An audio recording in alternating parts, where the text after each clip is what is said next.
확정일자를 받는다는 것은 딱 하나입니다. 니들이 계약서를 언제 체결했는지 모르겠지만 나한테 가져와가지고 확정일자를 받은 날짜는 2026년 6월 1일이야. 뭔지는 모르겠고 이 계약서는 2026년 6월 1일에는 존재했어. 이거를 입증해 주는 거에 불과해요.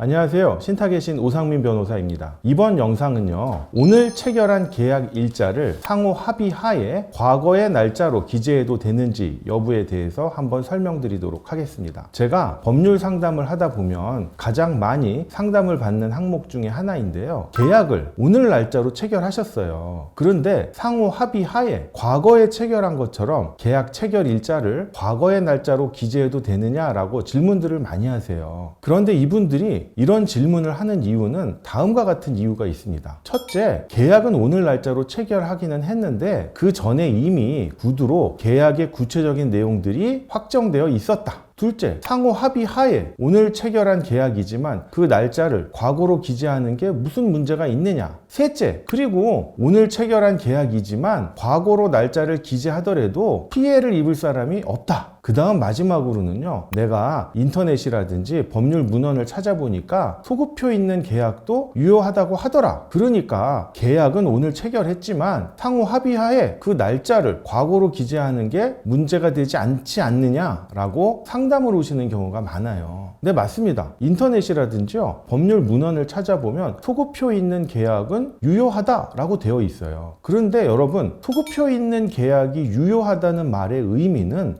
오늘 체결한 계약 일자를 속여서 과거에 체결한 것처럼 과거의 날짜로 기재해도 된다라는 의미가 아니에요. 예를 들어 2026년 6월 1일 계약을 체결했다고 가정해 봅시다. 그렇다면 체결한 계약을 아무리 당사자가 상호 합의를 했고 피해를 입는 제3자가 없다고 가정하더라도요, 계약서 작성 일자를 2026년 6월 1일이 아닌 2026년 1월 1일로 기재하지는 않습니다. 이런 경우에요, 변호사들은 어떻게 작성을 하냐면 계약서 작성 일자는 2026년 6월 1일로 기재를 합니다. 다만 상호 합의하에 이 계약의 효력은 2026년 1월 1일부터 소급해서 적용하는 것으로 한다라는 문헌을 기재해요. 이게 바로 소급표 있는 계약이 유효하다는 의미이지, 마치 2026년 6월 1일 체결한 계약을 상호 합의가 됐고 그로 인해서 피해를 입는 제3자가 없다라고 가정하더라도 마치 계약서 작성 일자를 속여서 2026년 1월 1일 체결된 것이다 라고 계약서를 작성하지는 않습니다. 여러분 한번 생각해 보세요. 계약서가 2026년 6월 1일 작성된 건데 왜 2026년 1월 1일 작성됐다고 기재하냐 이거예요. 그 자체가 팩트에 반하는 거고 속이는 거잖아요. 여러분 여기서 확정일자라는 개념을 아셔야 됩니다. 법원이라든지요, 공증사무실에 가면 1,000원만 주면 확정일자를 받을 수 있어요. 확정일자를 받는다는 것은 딱 하나입니다. 니들이 계약서를 언제 체결했는지 모르겠지만 나한테 가져와가지고 확정일자를 받은 날짜는 2026년 6월 1일이야. 뭔지는 모르겠고 이 계약서는 2026년 6월 1일에는 존재했어. 이거를 입증해 주는 거에 불과해요. 물론 이러한 확정일자는 법원이나 공증사무실에 가서 확정일자를 받는 것 이외에 내용증명을 발송한다든지 아니면 국가기관이나 관공서에서 접수됐다라고 소인을 찍어주면 그것도 확정일자로 간주가 됩니다. 그렇기 때문에 저희가 계약서라든지 중요한 문서를 작성하면요, 그 내용의 진위까지 확인받고 싶으면 공증을 받는 것이고요, 단순히 이 계약서나 문헌이 오늘 어쨌든 존재하고 있었다라는 거를 입증받고 싶으시면 1,000원짜리 수수료를 내고 확정일자를 받는 것입니다. 그렇기 때문에 소급표 있는 계약이 유효하다라고 하는 것은 계약서 작성 일자를 상호 합의하에 이랬다 저랬다 막 고무줄처럼 땡기는 게 아니고요. 일단 계약서를 작성한 날짜는 실제로 작성하고 체결한 시점으로 기재를 하고 어떠한 이유로 이를 과거로 소급시킬 필요가 있을 때는 그 소급된 날짜를 기재하면 되는 거예요. 거예요. 그리고 과거에 소급시키는 게 아니라 미래에서부터 효력을 발생시킬 수도 있잖아요. 이런 경우에는 계약 체결은 2026년 6월 1일에 체결한 걸로 기재하고, 다만 계약서 내용 중에 이 계약의 효력은 2026년 7월 1일부터 발생한다라고 기재하잖아요. 마찬가지예요. 과거로 소급시킬 때도 이렇게 해야지 계약서 체결 일자를 임의로 고무줄같이 당겼다 줄였다 할 수 있는 게 아닙니다. 그러면 여기서 질문을 하시는 분들이 있어요. 그럼 변호사님, 계약서 체결 일자는 2026년 6월 1일인데 이 날짜를 속여서 2026년 1월 1일로 기재한 것과 계약서 체결 일자를 정상적으로 2026년 6월 1일로 하고 계약서 내용 중에 이 계약의 효력을 2026년 1월 1일부터 소급하여 발생하는 것으로 한다라고 규정한 경우에 그 차이가 뭐가 있습니까? 단지 전자의 경우에는 계약 체결 일자를 속여서 과거로 기재한 것일 뿐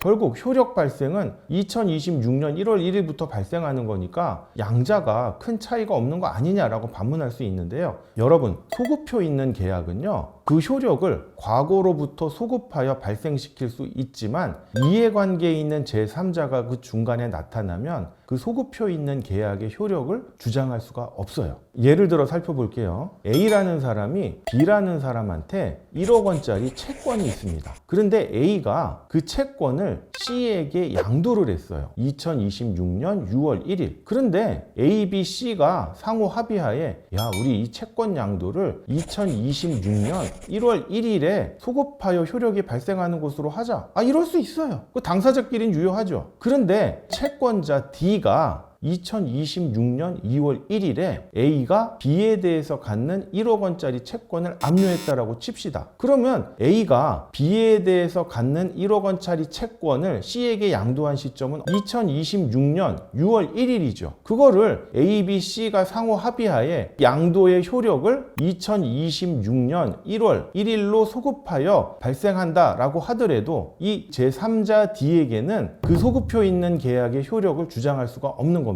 만약에 이를 인정하면요, D가 A가 B에게 가지고 있는 1억 원짜리 채권을 압류했네? 그럼 빨리 A로서는 어떻게 해야 됩니까? 이 B한테 갖고 있는 채권을 C라든지 다른 제3자한테 양도해버리고 슬그머니 이 양도가 D가 채권 압류를 하기 전에 발생한 것이다 라고 얼마든지 이 계약서의 작성 일자를 1년 전이나 2년 전의 과거로 소급하여 기재해버리면 이 D가 한 채권 압류의 효력이 상실되는 거 아닙니까? 이걸 방지하기 위해서요, 소급표 있는 계약의 효력은 계약서 작성 일자를 임의로 과거로 기재하라는 것이 아니라 실제 계약 체결 일자를 계약서 작성 일자로 정확하게 사실대로 기재하고 과거의 어느 시점부터 그 효력을 소급하여 발생시키고 싶다면 그 특정의 과거 시점을 기재하면 되는 겁니다. 그리고 소급표가 발생하는 시점과 계약서 작성 일자 사이에 이해관계에 있는 제3자가 있다면 그 사람한테는 소급표를 주장할 수 없다는 취지입니다. 그렇기 때문에 아까 말씀드린 바와 같이 계약서 작성 일자를 임의로 조작하거나 속이면 이렇게 이해관계에 있는 제3자에게 불축의 손해를 입히는 거고요. 나아가 형사상 범죄가 되는 거예요. 사문서 위조 및 동행사죄의 범죄 책임을 부담하게 됩니다. 본 영상을 통해서 소급표 있는 계약의 유효성과 어떻게 소급표 있는 계약서를 작성한다는 것인지 알게 되는 계기가 되었으면 좋겠습니다. 본 영상이 도움이 되셨다면 구독과 좋아요 부탁드립니다. 감사합니다.